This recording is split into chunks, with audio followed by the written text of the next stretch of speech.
I'm going to step down as the president. Don't miss Monday's First Take when the one and only Irvin Magic Johnson joins us in studio. It's the right thing to do, right move to make. Magic Johnson quit and do it without telling Jeannie Buss. Where do the purple and gold go from here? What I didn't like is the backstabbing and the whispering. I don't like that. Find out why he left the Lakers and what LeBron needs to bring a title back to Staples. It was just weird for him to just be like, nah, I'm out of here. So don't miss our exclusive with Irvin Magic Johnson, Monday at 10 a.m. Eastern, only on First Take. That would be fantastic. Meanwhile, let me take another look at last night's game. Portland and Golden State in Oakland, and the Curry family. Mixed feelings. There you go. Mom wears Portland. Dad wears Golden State. Fascinating dynamics here. They have the Sun playing on either side in this series, reminiscent of when the Harbaugh brothers coached against each other in the Super Bowl. There's no question who had the better of it last night. Steph knocking down threes left and right. He would make 9 threes, and you could see Mom, even though she was supposed to be the one rooting for Portland, could not help herself from cheering on Steph as he was knocking shots down all over the place. Again, the Trailblazers employing a very strange defensive philosophy, which was leave Steph Curry wide open. Look at that. Mom's supposed to be booing here, but she's not going to boo her son. At the moment.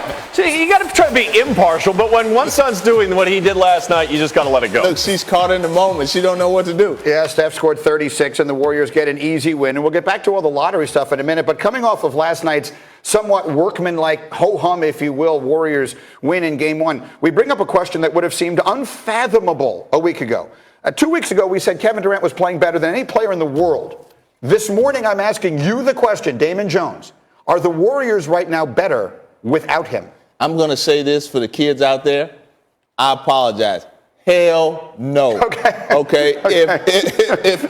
Why'd you apologize for that? Yeah, because it's a family show. Yeah, a family show, and my kids are probably watching. Very nice. But listen, to do that. This is why I say that, because if Kevin Durant doesn't come to the Golden State Warriors in 2017, Greeny, I'm not sitting here with you right now. I'm working on the three-peat because with Kevin Durant, it damn near makes the Golden State Warriors unguardable. And they're going to get through this series. But I tell you what, if you don't have Kevin Durant in the NBA Finals against Milwaukee or Toronto, who was respectively 1 and 5 in defense, you're not going to win.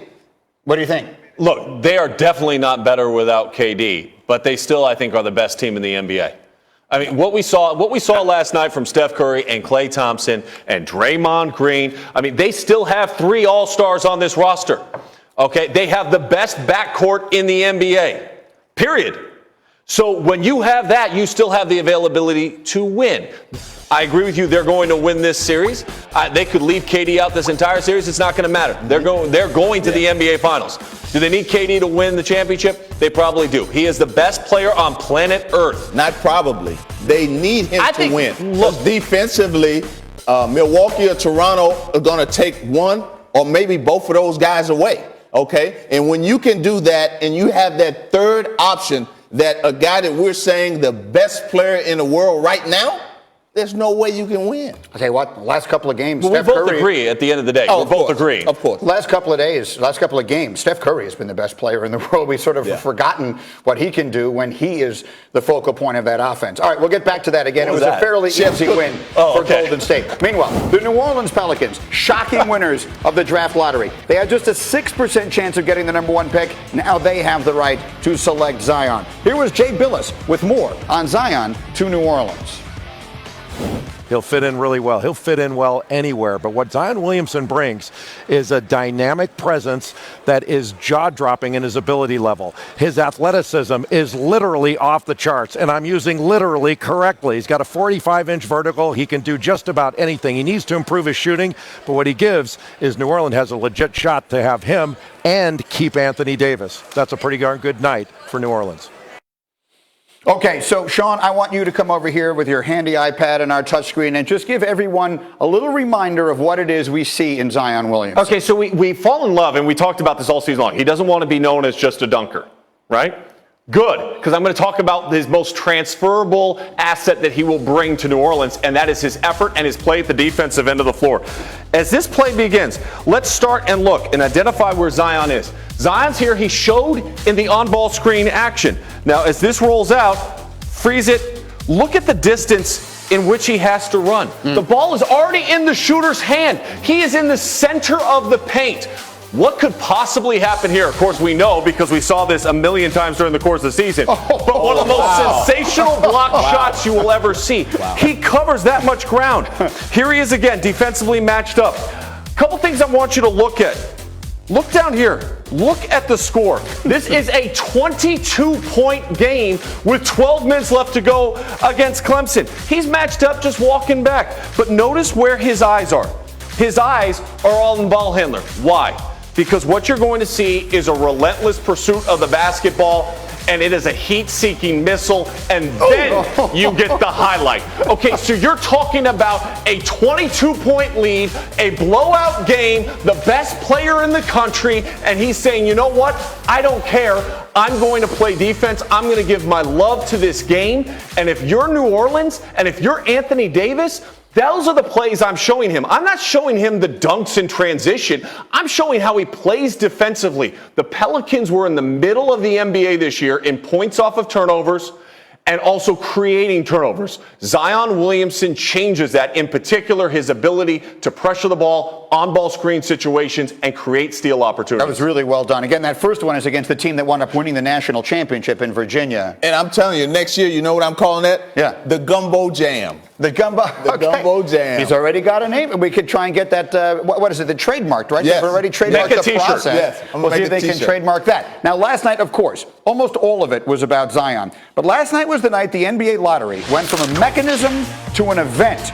And there were some other very important things that happened. Sneaky big news. We start with the Grizzlies moving up to number 2. Now they can draft Ja Morant. Sean, how big a deal is that for Memphis? Well, they just got their point guard for the next 12 years, and they've got an all-star. They've got a guy that's going to sell tickets because he is a highlight reel. I mean, he is dynamic, and he is going to help out this young organization start trending back in the right direction. Yeah, it's a move that could have a lot of other ramifications that we'll get to. Meanwhile, next sneaky big news, the Celtics spent a lot of effort acquiring and protecting draft assets over the last few years, and one of their crown jewels was this year's Kings pick. It wound up being number 14. DJ, how bad does that work out? Man, that really doesn't bode well for Danny Ainge, because I tell you one thing we said about Danny Ainge. He sells used cars at full price, and getting that 14 pick really doesn't help his cause. Yeah, that might take them out of, or at least hurt them badly in the Anthony Davis trade sweepstakes. And then there are the teams that plummeted. The Cavs, the Suns, and the Bulls all fell out of the top 4. Sean, which team was hardest hit by the new lottery system? Well, I think it was out of those teams, it was the Cavs, because they had Colin Sexton. If you add in Zion Williamson, all of a sudden now you are relevant again in the NBA in the post-LeBron James era. Instead, not so much. And so take a look at this. These are the tanking teams. The worst records in the NBA this past year. The Knicks, the Suns, the Cavs, the Bulls. None of them walk away with a top 2 pick in a league where they have redesigned the lottery format for this year. And as a consequence, my reaction is as follows. Standing ovation, Adam Silver. I was wondering why you're standing. Ovation. Standing ovation, because this is why Adam Silver is such an extremely effective and outstanding commissioner. Because they had a problem, a significant problem. Tanking is a scourge. We underestimate the significance of it. You are asking people to spend hundreds and at times thousands of dollars on tickets to sporting events in which the teams they are watching compete are not trying to win. That's disgraceful. And you know what? As of last night, maybe it's at least a little bit over. Does this completely solve the problem of tanking? Probably not. But I tell you what, the New York Knicks spent an entire year telling their fans, keep buying our tickets because we're going to get Zion. No, you're not. Having the worst record doesn't guarantee you anything anymore. Games are meant to be played to win. Tanking is the worst thing in sports, and the NBA did something about it. I applaud them like crazy. I'm sorry for the fans in New York and Chicago and all these places that wanted to get Zion, but in the long run, this was the best thing that could have happened to the sport. I 100% agree.